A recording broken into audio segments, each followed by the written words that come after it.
बच्ची 5वें फ्लोर पे से गिर गई बोल के बोले उन्होंने। हाँ। और बच्ची की बहुत नाजुक हालत है, दवाखाने में एडमिट है बोल के बोले।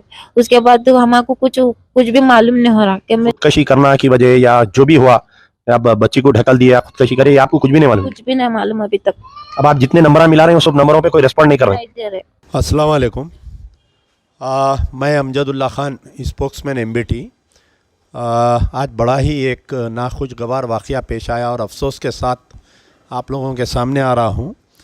ये मेरे बाजुक में जो है हमारे आयशा मरियम और ये उनकी वालिदा है। आयशा मरियम की एक लड़की अफशा बेगम जो पिछले 24 साल, जो पिछले 2 साल से अजमान में ख़दामा के जॉब पर थी लड़की, और 2 रोज़ पहले भी एक वीडियो बनाकर मेरा नाम लेकर मुझे भेजी कि मुझे कफ़ील बहुत तंग कर रहा है, आने नहीं दिया जा रहा है।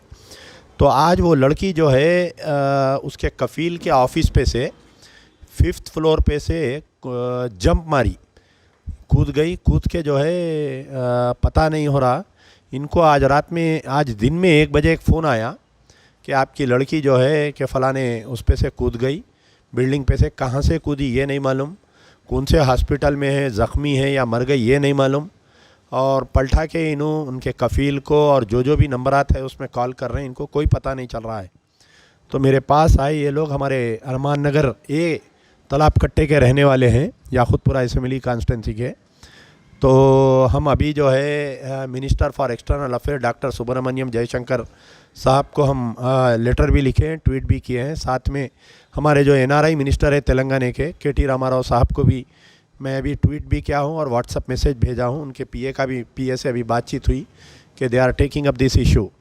तो पहले तो आए दिन मुसलसल पिछले 7 साल से हम ये बात कह रहे हैं कि फ़ेक एजेंट्स जो है बच्चियों को ले जाकर, औरतों को ले जाकर फंसा दे रही गल्फ़ में। लेकिन हमारी हैदराबाद या तेलंगाना की पुलिस इस पर कोई ध्यान नहीं दे रही है। आए दिन ऐसे वाक़यात हो रहे हैं कि ख़वातीन को भड़का कर बड़ी सैलरी की लालच में ले जाकर उन लोगों को फंसा दिया जा रहा है। तो इस वाक़ये से सबक लेते हुए तेलंगाना पुलिस को एक्शन में आना चाहिए। सारे एजेंट्स को पीडी एक्ट में डालकर इनको 1-2 साल जेल को भेजेंगे तो हमारे ख़वातीन को धोखा देना बंद होगा। क्या एक्चुअली क्या हुआ माँ, ये इनकी लड़की की फ़ोटो है, बताओ माँ फ़ोटो, ये इनकी बच्ची की फ़ोटो है।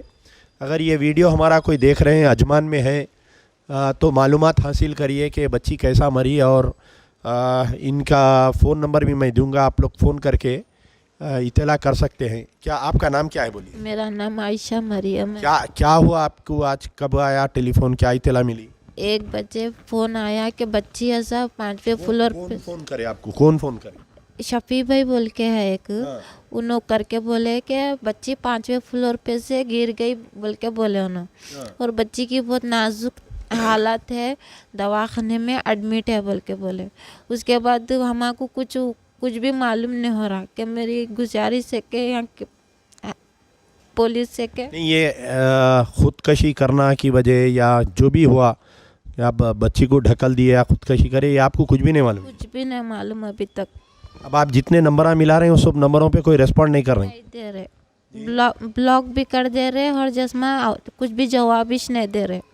आपका क्या मुतालबा क्या है गवर्नमेंट ऑफ इंडिया से? आपका क्या मुतालबा है? बस मेरे को इंसाफ होना और मेरी बच्ची को यहाँ पर लेके आना। वो तो अगर बच्ची कैसी है पहले तो अभी तक नहीं मालूम आप? नहीं मालूम अभी तक। ठीक है।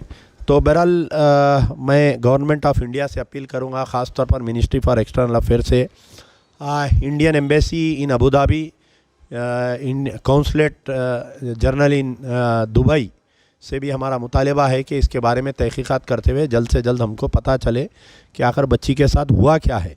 शुक्रिया, खुदा हाफिज़, यार जिंदा सोबत बाक़ी।